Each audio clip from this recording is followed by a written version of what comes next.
जय हिंद दोस्तों। 23 अगस्त 2023 का दिन भारत का है। ये ऐतिहासिक दिन भारत में मिशन चंद्रयान के सफलता का दिन है। इसरो ने वो कर दिखाया है जिससे पूरे भारत के लोगों को जश्न मनाने का मौका मिल गया। जी हाँ दोस्तों, चंद्रयान 3 के सॉफ्ट लैंडिंग ने चंद्रमा पर इतिहास लिख दिया है। ये दृश्य हर भारतीय के जहन में हमेशा के लिए याद रहेंगे। देख लेते हैं पहले उस दृश्य को। जी हाँ, आप अपनी स्क्रीन पे देख सकते हैं कि हम lander module. People are applauding. Let us all wait to hear from the Secretary Department of Space and Chairman ISRO, Shri S. Somnath. Lander module पूरी तरह से सेफली और सॉफ्टली चंद्रमा के सतह पे लैंड हो चुका है। जी हाँ दोस्तों, ये वो दृश्य है जिसे देखकर हर भारतीय का सीना गर्व से चौड़ा हो जाता है। वो कर दिखाया है हमारे इसरो ने।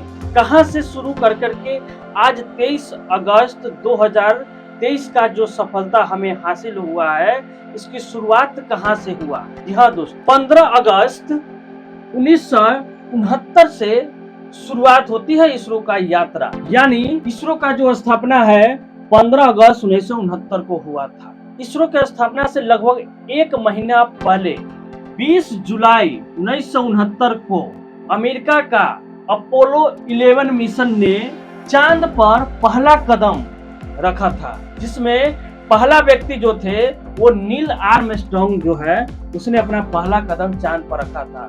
उसके एक महीना बाद इसरो ने अपना शुरुआत किया, यानी इसरो की स्थापना हुआ था। और लगभग 4 दशक बाद 22 अक्टूबर 2008 में भारत ने फर्स्ट टाइम चंद्रयान प्रथम लॉन्च किया था, जो उस समय चांद पर पानी होने का जो सबसे ठोस सबूत जो होता है वो जुटाने का काम किया था चंद्रयान फर्स्ट ने। और इसकी सफलता जो है 65% मानी गई। इसके बावजूद भी इसको फेल बताया गया। उसके बाद फिर जो अगला मून मिशन हुआ, यानी चंद्रयान 2 की शुरुआत 22 जुलाई 2019 को हुआ था। और ये जो है दुर्भाग्यवश क्रैश लैंडिंग हो गया। तो जान लेते हैं पहले चंद्रयान 2 में जो 3 मॉड्यूल लगे हुए थे, उसमें जो पहला था ऑर्बिटर। तो ऑर्बिटर का काम चांद के ऑर्बिट में जाकर के चांद के चारों ओर चक्कर लगाना, यानी ऑर्बिट में चक्कर लगाना और वहां से डाटा को रिसीव करके और पृथ्वी तक पहुंचाने का काम करना था। किसको? ऑर्बिटर को। उसके बाद आता है लैंडिंग का समय। लैंडिंग में क्या होना था? चंद्रयान 2 को सॉफ्ट लैंडिंग होना था। और सॉफ्ट लैंडिंग में विक्रम लैंडर जो है चांद की सतह पर उतरता, यानी चांद की सतह पर ही लैंड करता।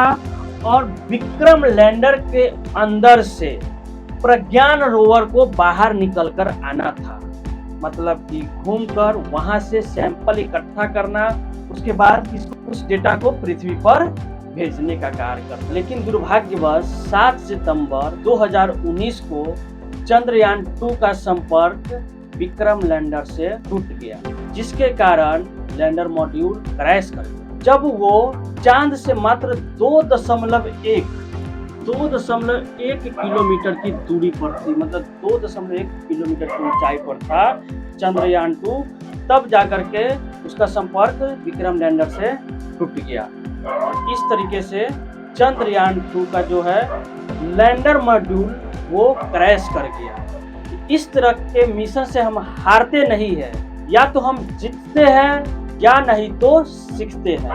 और इसमें भी हमने बहुत कुछ सीखा। और फिर इस निराशा के 4 साल बाद 14 जुलाई 2023 को 2:35 पर श्री हरिकोटा आंध्र प्रदेश के सतीश धवन अंतरिक्ष केंद्र से चंद्रयान 3 को लॉन्च किया गया, जिसका बजट मात्र 615 करोड़ रुपया। इसका कंपैरिजन हम रूस ने जो लूना 25 हमारे चांद मिशन जो था के बाद 10 अगस्त को लॉन्च किया था लूना 25, जिसका बजट 16,000 करोड़ से भी ज्यादा था। उसके बावजूद लूना जो है क्रैश कर गया और रसिया का जो मिशन था मून मिशन वो फेल हो गया। लेकिन हमारा मात्र 615 करोड़ की बजट से लॉन्च किया गया चंद्रयान 3 जो है 23 अगस्त 2023 को सफलतापूर्वक मून के सतह पर लैंड कर चुका है। अगर चंद्रयान 3 की विशेषता की बात करें तो इसमें ऑर्बिटर मॉड्यूल नहीं लगाया गया है, यानी जो चंद्रयान 2 में ऑर्बिटर मॉड्यूल जो यूज किया गया था उसी ऑर्बिटर मॉड्यूल से इस बार भी काम लिया जा रहा है।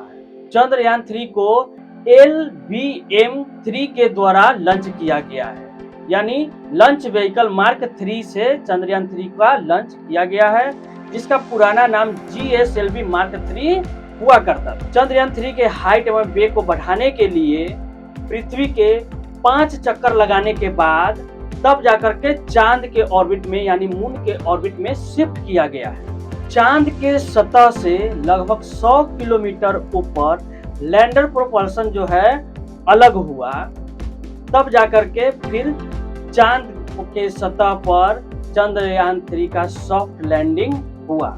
लैंडिंग करने के बाद विक्रम लैंडर जो है अपने अंदर से प्रज्ञान रोवर को नीचे उतारेगा। प्रज्ञान रोवर है उसका काम है मून के सतह पर घूमकर वहां से केमिकल एनालिसिस करके डाटा को एकत्रित करेगा और उस डाटा को हमारे जो अंतरिक्ष एजेंसी है इसरो उसके पास भेजेगा। ये जो प्रज्ञान रोवर है इसका जो वजन है 26 किलो का है और इसमें 6 पहिए लगा हुआ है। ये काम कब तक करेगा? इसका जो मिशन लाइफ है वो है 1 लूनर डे। 1 लूनर डे कितना होता है? तो 1 लूनर डे हमारे पृथ्वी पर लगभग 29 दिन के बराबर होता है। तो ये जो हमारा प्रज्ञान रोवर है जो 29 दिनों तक लगभग काम करेगा। इस पूरे मिशन को कंडक्ट करने के लिए इसमें एक साइंटिफिक पेलोड इंस्टॉल किया गया है, जिसका कार्य है डाटा को एकत्रित करके पृथ्वी पर वापस भेजना। इस मून मिशन से जो फायदा हमें होने वाला है वो है ये मून मिशन भारत के टेक्नोलॉजी क्षमता को पूरे दुनिया में प्रदर्शित करेगा तथा भविष्य में जो मून मिशन होंगे उसके लिए राह को और आसान करेगा। तो और भी बहुत सारे फायदे इसके होने वाले हैं और इसकी चर्चा हम नेक्स्ट वीडियो में करेंगे। तब तक वीडियो को लाइक और चैनल को सब्सक्राइब कर दीजिए।